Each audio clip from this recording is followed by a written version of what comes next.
പശ്ചിമേഷ്യയിൽ അശാന്തി പടർത്തി 5-ാം ദിവസവും Israel Iran സംഘർഷം തുടരുകയാണ്. ഇറാൻ 4 ദിവസം മുൻപ് നിയമിച്ച സൈനികാസ്ഥാന തലവനെയും ഇസ്രയേൽ വധിച്ചിരിക്കുന്നു. ഇറാനും തിരിച്ചടി തുടരുകയാണ്. ടെൽ-അവീവിൽ ഉഗ്രസ്ഫോടനങ്ങളുണ്ടായി. ഇറാൻ സ്റ്റേറ്റ് TV ആക്രമണത്തിൽ 3 പേർ കൊല്ലപ്പെട്ടതായി സ്ഥിരീകരിച്ചു. ഇതിനിടെ പശ്ചിമേഷ്യയിലേക്ക് 2 അമേരിക്കൻ പടക്കപ്പലുകൾ കൂടി പുറപ്പെട്ടു. സംഘർഷം രൂക്ഷമാകുന്നതിനിടെ ഇസ്രയേലിനെ പിന്തുണച്ച G7 രാഷ്ട്രങ്ങൾ രംഗത്തെത്തി. അതേസമയം ടെഹ്റാനിൽ നിന്ന് ഒഴിപ്പിച്ച ഇന്ത്യൻ വിദ്യാർത്ഥികളെ അർമേനിയയിൽ എത്തിച്ചിരിക്കുകയാണ്. വിവരങ്ങളുമായി കെ സജീഷും പിയാ സുനിലുമുണ്ട്. ആദ്യം സജീഷിലേക്ക്. സജീഷ്, ആക്രമണം ഇപ്പോഴും തുടരുന്നു, ഏറ്റുമുട്ടൽ തുടരുന്നു എന്നാണോ മനസ്സിലാക്കേണ്ടത്? ഇപ്പോൾ സൈനിക മേധാവിയെ വീണ്ടും പുതിയ മേധാവിയെയും ഇപ്പോൾ കൊലപ്പെടുത്തിയതുള്ള വിവരം കൂടിയാണല്ലോ ഇപ്പോൾ ടെഹ്റാനിൽ നിന്ന് വരുന്നത്. സ്മൃതി, പശ്ചിമേഷ്യ അശാന്തമാക്കിക്കൊണ്ട് 5-ാം ദിവസവും രൂക്ഷമായ തിരിച്ചടികളും ഏറ്റുമുട്ടലുകളാണ് ഇപ്പോൾ നടക്കുന്നത്. പശ്ചിമേഷ്യയുടെ ആകാശത്ത് മുഴുവൻ ഇസ്രയേലിൻ്റെയും ഇറാൻ്റെയും മിസൈൽ വർഷം തന്നെയാണ് കഴിഞ്ഞ രാത്രിയും കാണാതായത്. അത് ഇന്ന് രാവിലെയും തുടരുന്നു എന്ന സൂചനകളാണ് ലഭിക്കുന്നത്. ഏറ്റവും ഒടുവിൽ ലഭിക്കുന്ന വിവരം അനുസരിച്ച് ഇറാന്റെ ഭാഗത്ത് ശക്തമായ തിരിച്ചടി ഇസ്രയേലിന് ലഭിച്ചിട്ടുണ്ട്. ടെൽ അവീവിലും ഒപ്പം തന്നെ ഹെർസിയ സിറ്റിയിലുമാണ് ഇറാന്റെ മിസൈലുകൾ പതിച്ചിരിക്കുന്നത്. ഇവിടങ്ങളിലുണ്ടായ കാഷ്വാലിറ്റിയെ സംബന്ധിച്ചുള്ള വിവരങ്ങൾ ഇപ്പോഴും ലഭ്യമല്ല. പക്ഷേ ടെൽ അവീവിലും അതിൻ്റെ വടക്കുള്ള നഗരങ്ങളിലുമെല്ലാം തന്നെ വ്യാപകമായ രീതിയിൽ അലാം മുഴങ്ങിയിട്ടുണ്ട്.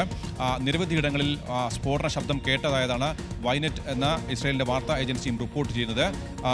അതോടൊപ്പം തന്നെയാണ് മറ്റൊരു പ്രധാനപ്പെട്ട വാർത്ത വരുന്നത്. ഇതിന് തിരിച്ചടി എന്നോണം ഇസ്രയേലിൻ്റെ മിസൈൽ ആക്രമണം ടെഹ്റാനിൽ ഉണ്ടായിട്ടുണ്ട്. ഏറ്റവും പ്രധാനപ്പെട്ട ഒരു അപ്ഡേഷൻ അതിൽ വന്നിരിക്കുന്നത് ഈ റവല്യൂഷണറി ഗാർഡിൻ്റെ സെൻട്രൽ ഹെഡ്ക്വാർട്ടേഴ്സിൻ്റെ ഒരു കമാൻഡായിട്ടുള്ള അലി ഷാപ്നി എന്ന ഈ സെൻട്രൽ ഹെഡ്ക്വാർട്ടേഴ്സ് മേധാവി മിസൈൽ ആക്രമണത്തിൽ കൊല്ലപ്പെട്ടു എന്നാണ് ഇസ്രയേലിൻ്റെ അവകാശവാദം.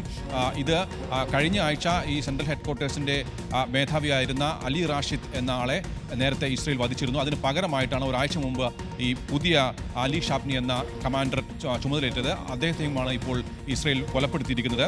ഏതായാലും അങ്ങോട്ടും ഇങ്ങോട്ടും വലിയ തോതിലുള്ള പ്രത്യാക്രമണങ്ങൾ തുടരുകയാണ്. ടെഹ്റാനിലും ഒപ്പം തന്നെ അതിൻ്റെ പ്രാന്തപ്രദേശങ്ങളിലുമെല്ലാം തന്നെ ഇപ്പോഴും അലാം ഒഴുകുന്നു, സ്ഫോടന ശബ്ദങ്ങൾ ഉണ്ട്.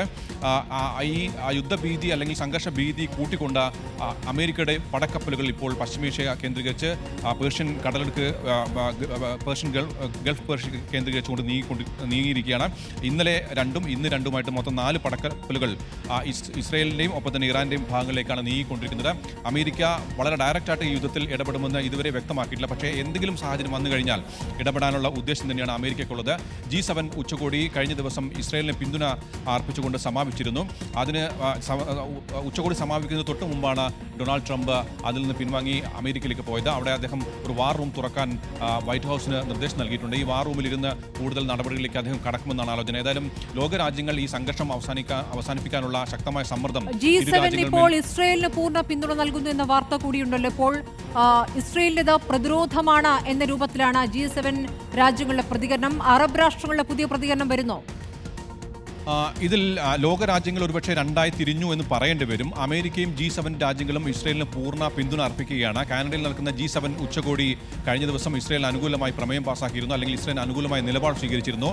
ഇറാൻ ആണവോർജ്ജ കരാറിൽ ഒപ്പിടണം,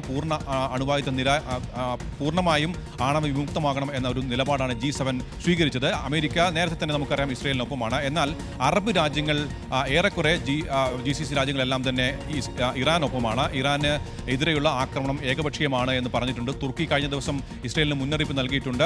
വരും ദിവസങ്ങളിലും ആക്രമണം തുടർന്നു കഴിഞ്ഞാൽ ചരിത്രം മറക്കാത്തൊരു തിരിച്ചടി ഇസ്രയേൽ നേരിടുമെന്നാണ് തുർക്കി പ്രസിഡന്റ് പറഞ്ഞത്. ഒപ്പം തന്നെ സൗദി അറേബ്യയും ഖത്തർ ഉൾപ്പെടെയുള്ള GCC രാജ്യങ്ങളും ഇറാനൊപ്പമാണ് നിൽക്കുന്നത്. ഏതായാലും ലോകരാജ്യങ്ങൾ ഇപ്പോൾ 2ആയി തിരിഞ്ഞിട്ടുണ്ടെങ്കിലും ഈ സംഘർഷം അവസാനിപ്പിക്കാനുള്ള അന്താരാഷ്ട്ര സമ്മർദ്ദം പല ഭാഗത്തും ഉയരുന്നുണ്ട്.